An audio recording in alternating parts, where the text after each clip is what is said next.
साथियों और प्यारे बच्चों, पूर्व के लेसन में हमने कक्षा 9वीं विज्ञान विषय में गति के बारे में चर्चा की थी।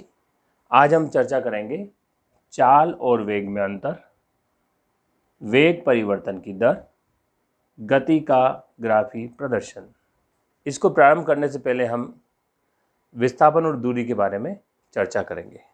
मान लिया जाए कोई वस्तु ए बिंदु से चलना प्रारंभ करती है, वो ए से बी बिंदु पे जाती है, बी से सी पर जाती है, सी तक जाती है, सी से डी तक जाती है और डी से ई तक जाती है। अर्थात ए से बी, बी से सी, सी से डी और डी से ई बिंदु तक गति करती है। अर्थात वस्तु के द्वारा चली गई दूरी हम कहेंगे A B plus B C plus C D plus D E. इन सब दूरियों का जोड़, इन सब लंबाइयों का जोड़ दूरी कहलाएगी। अर्थात किसी वस्तु के द्वारा तय किए गए मार्ग की वास्तविक लंबाई दूरी कहलाती है। यदि हम विस्थापन की बात करें तो विस्थापन के लिए कहा जाता है विस्थापन दो बिंदुओं के बीच की न्यूनतम दूरी, अर्थात ए से ई के बीच की दूरी विस्थापन कहलाएगी। अर्थात हम इसको ए बी, जो ए बी दूरी होगी यह विस्थापन कहलाएगी। तो यह विस्थापन है, ये विस्थापन कहलाएगा और ये दूरी कहलाएगी। तो इन दोनों में आपको अंतर स्पष्ट हुआ। मार्ग की वास्तविक लंबाई दूरी कहलाती है और दो बिंदुओं के बीच की न्यूनतम दूरी विस्थापन कहलाता है। अब हम आगे चर्चा करेंगे चाल और वेग में अंतर। हम एक तरफ चाल लिखेंगे, दूसरी तरफ वेग लिखेंगे। चाल, एकांक समय में किसी वस्तु के द्वारा चली गई दूरी चाल कहलाती है। एकांक समय में किसी वस्तु द्वारा चली गई दूरी को चाल कहते हैं। एकांक समय में किसी वस्तु द्वारा चली गई दूरी को चाल कहते हैं। वेग, एकांक समय में किसी वस्तु द्वारा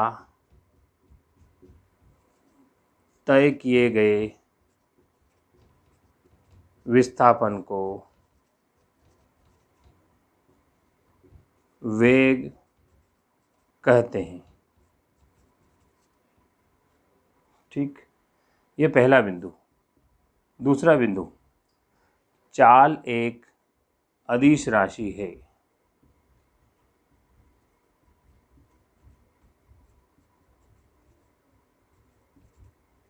इसका दूसरा बिंदु, वेग एक सदिश राशि है। अब आप ये कन्फ्यूज़न होंगे, कन्फ्यूज़न रहेगा आपको, ये अदिश और सदिश क्या है। जिस राशि के मापन में दिशा की आवश्यकता नहीं होती है वह अदिश राशि कहलाती है। तो यहाँ चाल एक अदिश राशि है। जिस राशि के मापन के साथ दिशा की आवश्यकता होती है वह सदिश राशि कहलाती। तो यहाँ पर वेग एक सदिश राशि है। तीसरा अंतर इसमें लिखेंगे, चाल का मान धनात्मक, शून्य, धनात्मक व शून्य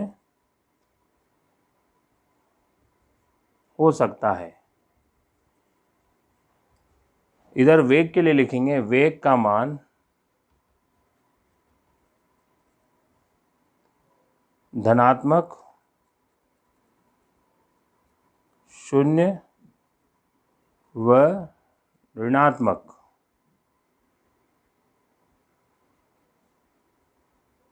हो सकता है। तो यहाँ पर स्पष्ट है चाल और वेग में अंतर, निश्चित तौर से आप इसको लिख सकेंगे और इनका आप अध्ययन कर सकते हैं। इसके बाद हम चर्चा करेंगे वेग परिवर्तन की दर। ये हो गया है, वेग परिवर्तन की दर की हम चर्चा करेंगे।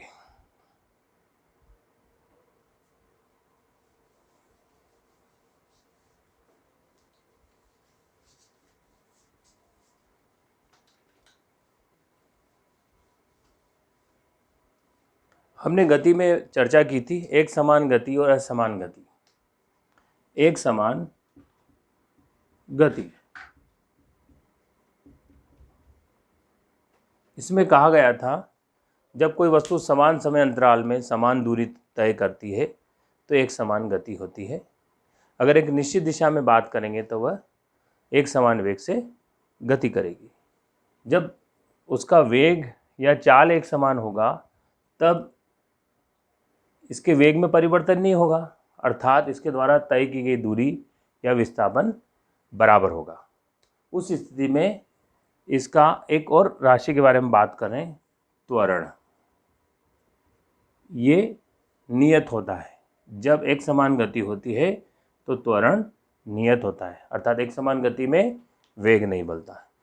लेकिन जब असमान गति होती है, हमने पढ़ा है असमान गति में समान समय अंतराल में वस्तु के द्वारा तय की गई दूरी असमान होती है। उस स्थिति में वस्तु के वेग में भी परिवर्तन होता है। तो हम बात करेंगे असमान गति के अंतर्गत वस्तु के वेग में परिवर्तन की दर को हम त्वरण कहते हैं। वेग में परिवर्तन की दर अर्थात किसी वस्तु के वेग में परिवर्तन की दर को त्वरण कहते हैं। त्वरण, ये त्वरण की परिभाषा भी है। यदि किसी वस्तु का प्रारंभिक वेग u हो, प्रारंभिक वेग u हो, किसी वस्तु का प्रारंभिक वेग u है, t समय पश्चात उस वस्तु का अंतिम वेग v हो जाता है, तो वस्तु का त्वरण बराबर वेग में परिवर्तन बटे समय। इस प्रकार से हम त्वरण को a लिखेंगे बराबर वेग में परिवर्तन अंतिम वेग ऋण प्रारंभिक वेग v माइनस यू अपान कितने समय में, t समय में। इस प्रकार से हमें त्वरण प्राप्त होता है।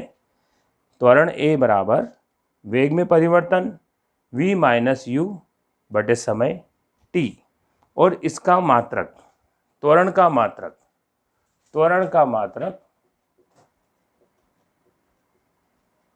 बराबर होता है मीटर प्रति सेकंड वर्ग, या इसको ऐसा भी लिखा जाता है मीटर प्रति सेकंड वर्ग, या इसको ऐसा भी लिख सकते हैं मीटर s माइनस 2। इस प्रकार से इस मात्रक को, ये मात्रक कौन सा है, ऐसा ही मात्रक है। तो इस प्रकार से हम त्वरण को परिभाषित कर सकते हैं। इसके बाद हमारे सामने आता है गति का ग्राफी प्रदर्शन। इसके बारे में चर्चा करेंगे। बच्चों निश्चित तौर से आपको समझ में आया होगा।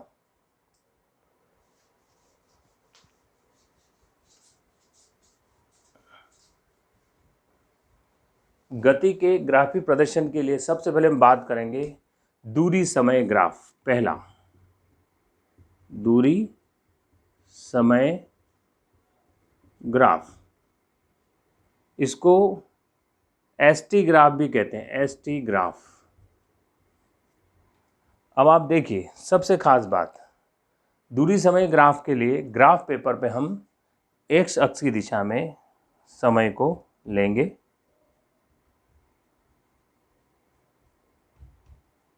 और y अक्ष की दिशा में हम दूरी को लेंगे, दूरी s, समय t, ये O मूल बिंदु है। यदि वस्तु एक समान गति करती है, हमें दो प्रकार के ग्राफ मिलेंगे। एक समान गति, इसका तात्पर्य क्या हुआ, समान समय अंतराल में वस्तु समान दूरी तय करती है। मान लिया जाए कि समय और दूरी, समय 0 second, 2 second, 4 second, 6 second, 8 second या 10 सेकंड तक।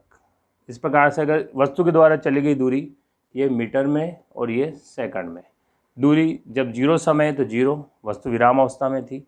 उसके बाद 2 सेकंड में 4 मीटर चलती, 4 सेकंड में 8 मीटर चलती, 6 सेकंड में 12 मीटर चलती, 8 में 16 और इस प्रकार से 10 सेकंड में 20 मीटर चलती। तो अगर आप इनका अंतर देखेंगे, समय का अंतर, तो दूरी भी आपको अंतर में समान प्राप्त होगी। तो इससे बना ग्राफ आपको इस तरीके से प्राप्त होता है। एक सीधी रेखा, सरल रेखा प्राप्त होती है। जब आप दूरी और समय के बीच ग्राफ खींचेंगे तो एक सरल रेखा प्राप्त होगी। यदि मान लिया जाए कि किसी समय t1 पर, ये t1 समय पर हम देखेंगे तो इस प्रकार से y अक्ष और x अक्ष के समांतर रेखा खींचेंगे तो यहाँ s1 दूरी प्राप्त होगी ग्राफ पर। और कोई अन्य समय t2 समय लेंगे तो इस प्रकार से आप देखोगे इनके समांतर रेखा खींचने पर s2 दूरी प्राप्त होगी। तो हम यदि वेग प्राप्त करना चाहें कि इस वस्तु के द्वारा जो चली गई दूरी है या विस्थापन जो प्राप्त हुआ उससे वेग क्या प्राप्त होगा, तो हम चालेंगे या चाल क्या प्राप्त होगी, तो चाल बराबर दूरी बटे समय। तो चाल बराबर दूरी का अंतर, इतनी दूरी चली गई, ये दूरी चली गई, तो s2 माइनस s1 अपान t2 माइनस t1। इस तरीके से हम st ग्राफ से किस वस्तु के द्वारा चली गई चाल को प्राप्त कर सकते हैं। यदि वस्तु के द्वारा असमान गति की जाती है, असमान गति की जाती है अर्थात समय और दूरी, समय सेकंड में, दूरी मीटर में, 0, 2, 4, 6, 8, 10। अगर इसमें 0 समय में 0, 4, 9, 16, 25, 36 इस प्रकार से मीटर में दूरी चली जाती है, तो इसके लिए जो ग्राफ खींचा जाएगा वो इस प्रकार से प्राप्त होगा। x, y, ये समय, दूरी ऊपर की ओर, समय। इसके लिए जो ग्राफ खींचा वो इस तरीके से ग्राफ प्राप्त होता है, एक वक्राकार ग्राफ प्राप्त होता है। तो आप ध्यान दें कि एक समान गति में ग्राफ हमें कैसा प्राप्त होगा, st ग्राफ, एक सरल रेखा प्राप्त होती है। और असमान गति में हमें ग्राफ कैसा प्राप्त होता है, एक वक्राकार ग्राफ प्राप्त होता है, अर्थात समय के अनुसार इसके द्वारा चली गई दूरी में काफ़ी अंतर प्राप्त होता है। अब हम इसमें आगे बात करेंगे वेग समय ग्राफ की। तो निश्चित तौर से बच्चों आपको ये चीज़ समझ में आई होगी कि दूरी समय ग्राफ में दो प्रकार के ग्राफ बनेंगे, एक समान गति के लिए सरल रेखा और असमान गति के लिए वक्र रेखा। ठीक,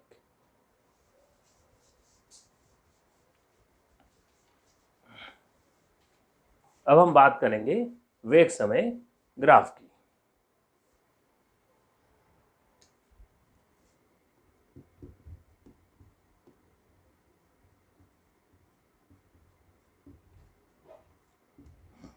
निश्चित तौर से वेग समय ग्राफ के लिए हम एक अक्ष की दिशा में समय लेंगे t और y अक्ष की दिशा में हम वेग लेंगे, वस्तु का वेग, जिसको हम बोलेंगे v, वो मूल बिंदु। जब वस्तु एक समान गति करती है, जब वस्तु एक समान गति करती है तो हमें कैसा ग्राफ मिलेगा, एक समान गति करती है तो हमें एक समान गति करेगी तो वस्तु के वेग में परिवर्तन नहीं होगा, वस्तु का वेग परिवर्तित नहीं होगा। उस स्थिति में हमें ग्राफ इस तरह, मान लीजिए कि वस्तु v वेग से गति कर रही है तो समय के बढ़ने के साथ साथ वेग में परिवर्तन शून्य होगा, नियत होगा, अर्थात एक प्रकार से ये हमें एक अक्ष के समांतर एक सरल रेखा प्राप्त होगी, ये एक समान गति को प्रदर्शित करेगी। दूसरी बात, असमान गति होने पर, असमान गति हो या एक समान त्वरित गति,